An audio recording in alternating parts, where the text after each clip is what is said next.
What's up, guys? West Coast Picks here, and today I received a package in the mail from Den Brass, and it's nice and square. I've taped up the front where all the information was, so cover up all the addresses and stuff. Let me find a utility knife here, and we will get into it and see what Den Brass sent me.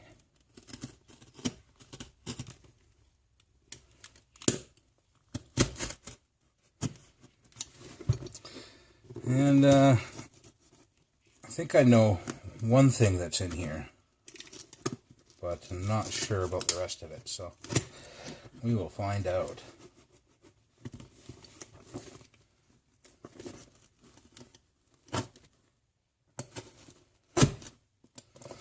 Lots of tape, which is good.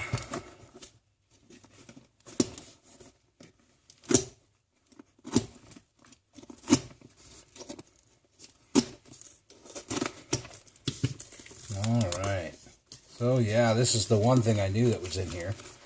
A lot of you guys that are in the know exactly what it is. This is a safe combo.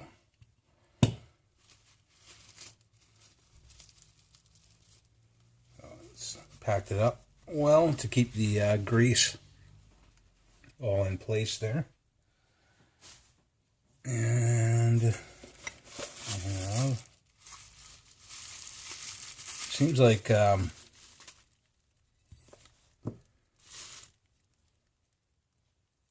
it all there? I don't know. Looks like it'd be missing some. Could be wrong. Maybe that goes on top like that, but I don't think it does.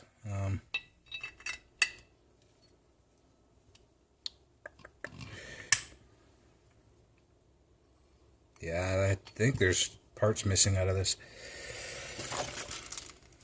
Nope, there they are. Alright.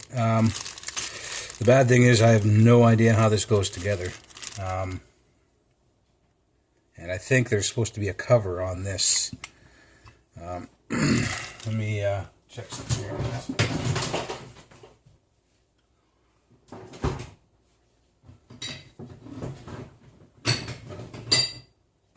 So I do have one, not as in good a shape, but it's supposed to have one of these covers on it, and there obviously isn't a cover on this one, or the back plate, unless it's in here, which I don't think it is. Nope. So, yeah, maybe I can make one good one out of these two, but looks like they're the same dial pack. So this is the one that I had. It's Sergeant Greenleaf Group 2, and this one looks about the same, but I can't tell. I'll have to get this thing open and see what the insides look like to see if I can get this thing back together. So obviously the dial goes on the front like this.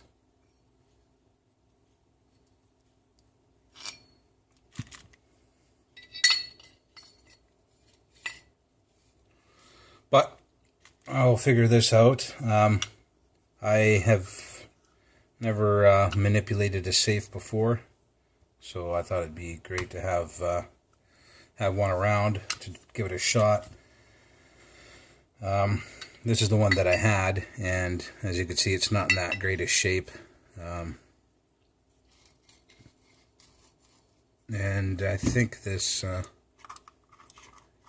a little bent as well, but still works. So between the two of these, I think I can make one decent one, which is cool.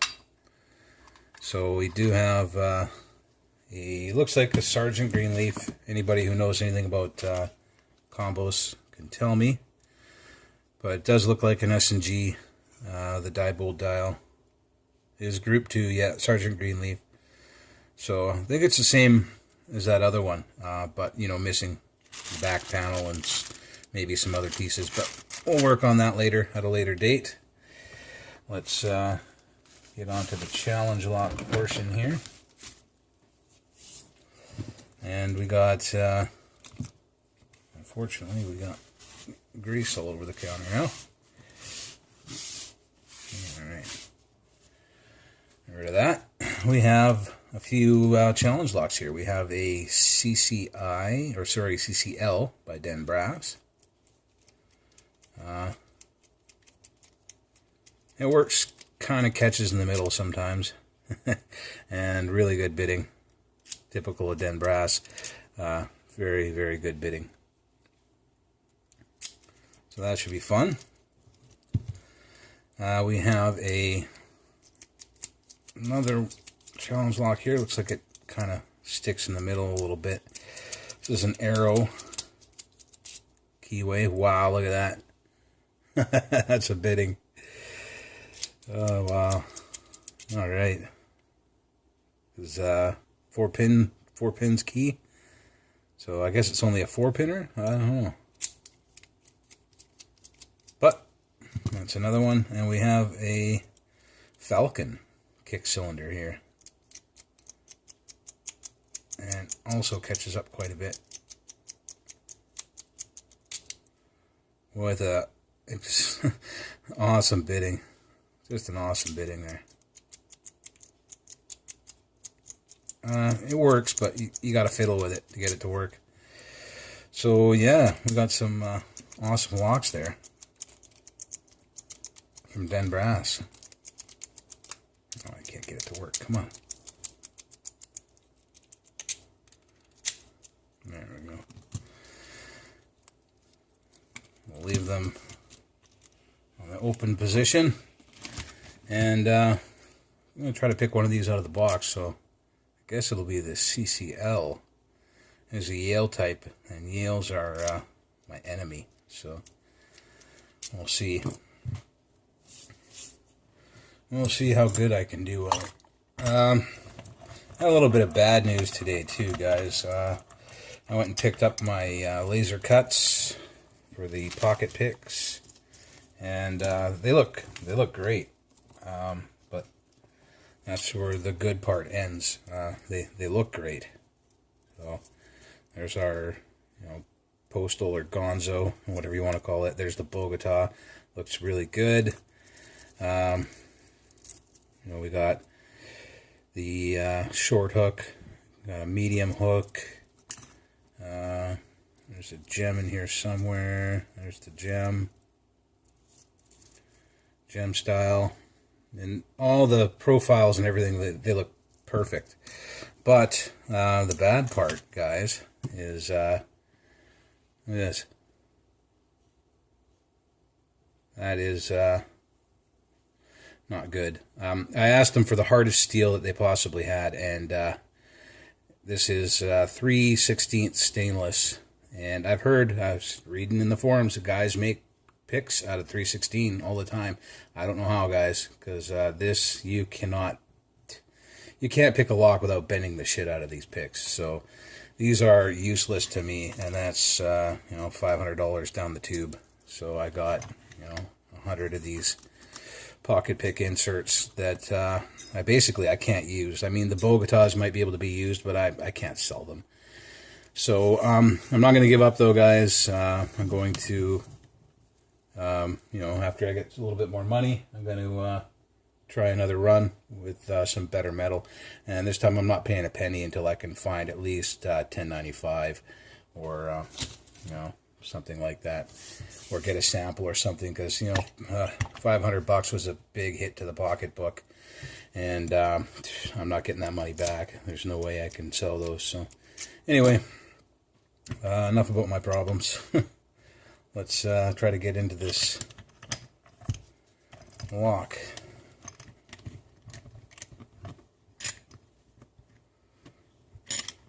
Yeah, it really sucks. So I was really looking forward to getting them going and getting them out and getting them in people's hands. But it looks like it ain't going to happen. And at least not yet.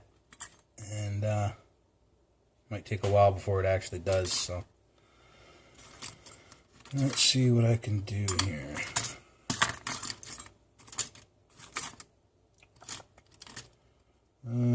looking for my top of the keyway. Well, I can use a pocket pick style and try this shortish hook. With this extreme bidding, I might not be able to reach up in there, but we'll give it a shot. Let's see what Den Brass put in here.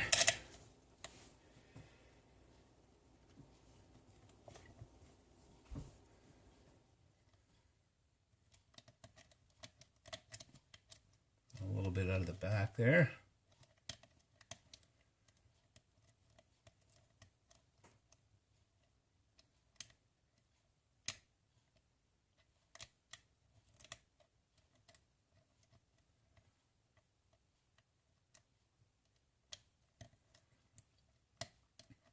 So I'm not sure what I'm gonna do, guys. I might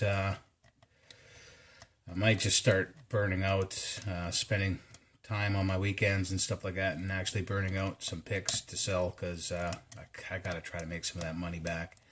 And people are expecting some pocket picks, so I gotta do something. And I can't sell those. They're just garbage. As you saw, they just bend like a noodle. Windshield wiper insert is better. The fish tape that I use currently is 10 times better.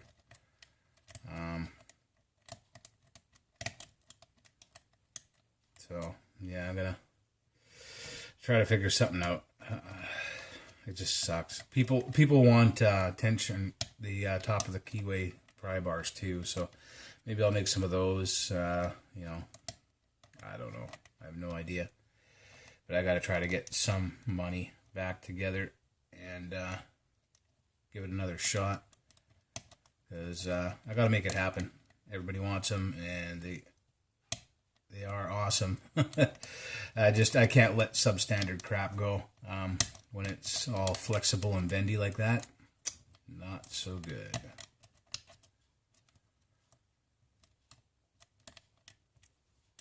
Alright, I think I might have overset something. Let's try again here. I don't think I have a proper hook that is able to set these high cuts. Let's go for something a little higher.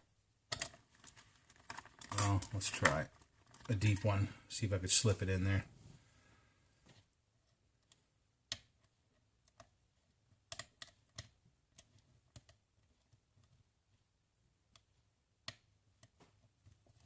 Bit of a false set there.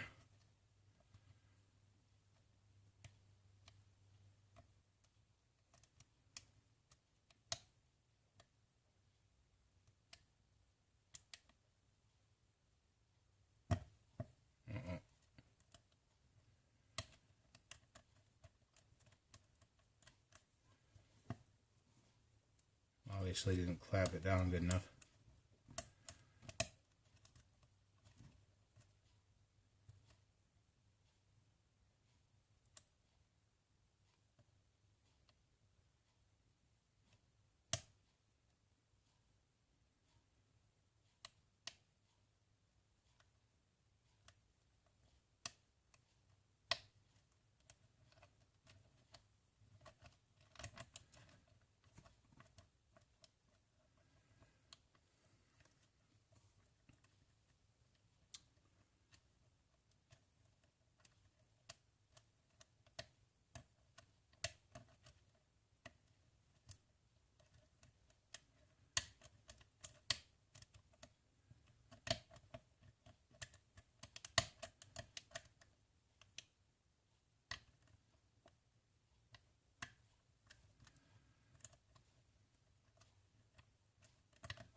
And I'm having trouble getting feedback in this lock here.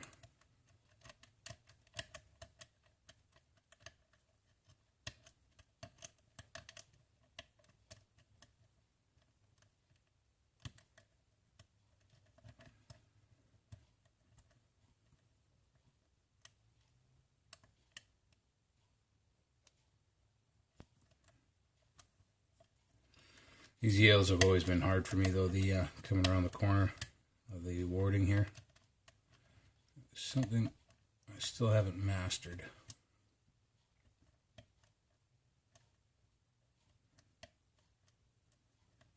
You can get a full set like that. That's about it. Trying, searching for any kind of feedback here, but I got nothing.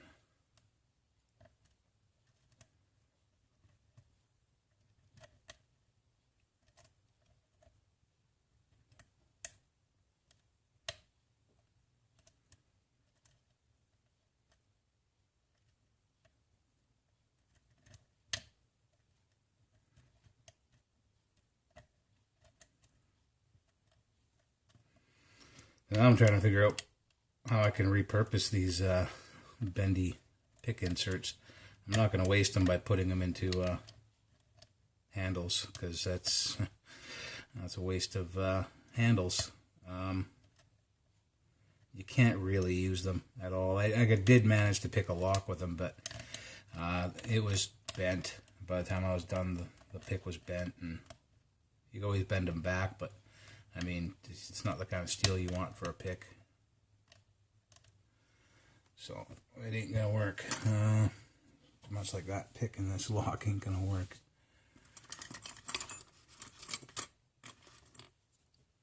Let's try something else.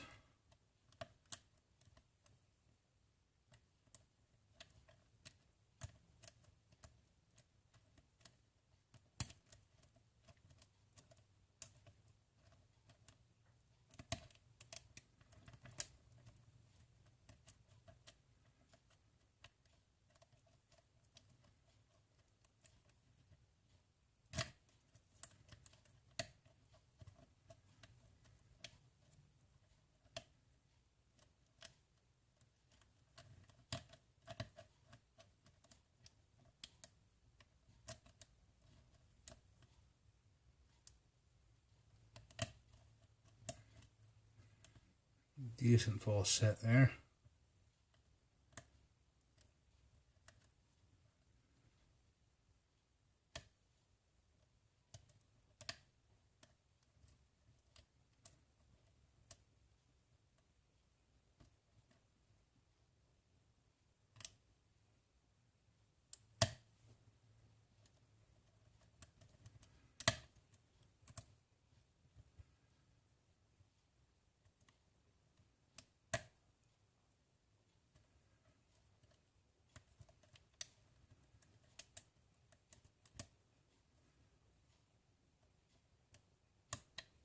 And we're open. Wow, okay. That was not an easy pick. Good job, Den. Let's see what he put in here. Sorry about the long video, guys, but it is what it is, especially with these out of the package pickings. Alright. I did feel spools in there. Something tells me if I started with the right pick, I probably would have got a better time, but enough excuses. Let's see what's in here.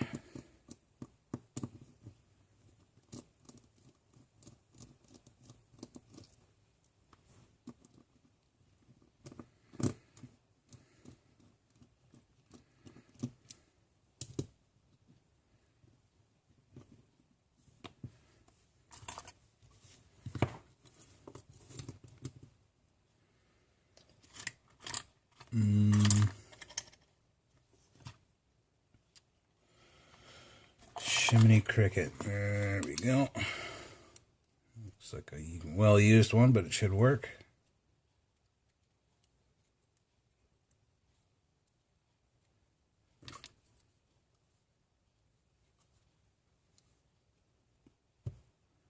Alright, we have a pin and pin, which I think is new for Ned Brass. I don't think I've ever seen him with a pin and pin before, so that is very interesting. Key pin, T-pin there. This is our pin and pin. Very cool. We'll take a look at it in a sec here. And another key pin, T-pin. And threading in every chamber. That's pretty cool.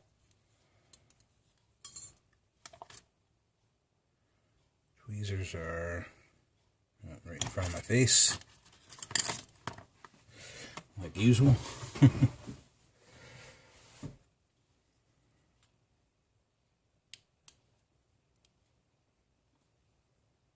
That's a pretty cool pin.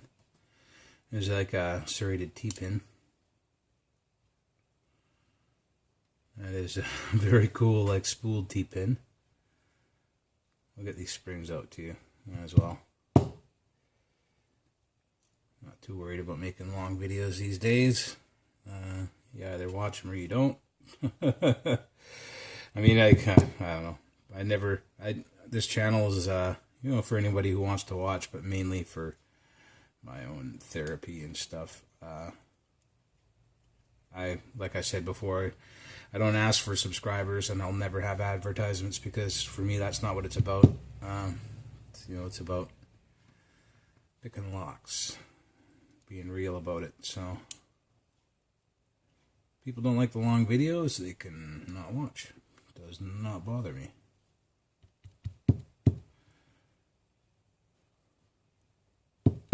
But I have a feeling you guys like long videos too. Or you do what I do. You fast forward through the pick, keep track of the time that they spent picking. You know, look at the time when they start, look at the time when they finished, and then look at the pins after they're done cutting. But, you know, you got all these, I got, geez, I don't know how many people I'm subscribed to now, but I got so many people I'm subscribed to that I couldn't physically watch all the videos. So, you know, most of the time I kind of fast forward through them and get the best parts of the video. We have no modifications to the top. It doesn't look like he could have got in there very easy either, so not without putting plugs in it after. So that's what Den Brass had in this lock. Let's take a look at it. We have some nice serrations on key pin 1, and some wide serration and micro serrations underneath it on 2. 3 is a key pin T-pin. 4 is the first that I've seen from Den Brass, a pin and pin. We have a pin and pin with a serrated collar. That's pretty cool. And we have a serrated T-pin on 5. And this little lock kept me out for quite a while, so that's pretty good. Repurposed key pins for drivers as usual. We have a serrated T-pin. We have a spooled T-pin, which is pretty cool. I like that. We have another serrated pin here. Another serrated with maybe a short spool, or maybe that's a wide serration with a serration above it, and another serrated pin on 5. So very cool stuff from Den Brass. Looks like he's changing it up a little bit. He's putting pin and pins in there and stuff. Let's give you a side profile of these pins, guys. Some really nice looking serrations in there, and a very cool pin and pin. Alright guys, thanks for watching. Thank you Den Brass for pinning up this lock and sending it out to the community. And yeah, you guys can figure out what the hell I should do with these bendy pieces of crap. Let me know. I am not going to be making pocket picks out of them, because it's just not worth it. They are essentially noodles. You know, this is one that I tried picking with, and you could probably see the slight bend to it. And it doesn't take much to bend. So you get it in the lock there, and you just give it a little tweak, and now it's bent. Really good. Now you can always bend them back, but useless. Not worth putting into picks. So I'm not sure what I'm going to do with them. I'm going to have to eat the $500 that it cost me to get those cut. And I don't know, maybe I'll complain to the guy. He said it was the hardest metal he had, but Man, that's pretty soft. All right, guys. Later.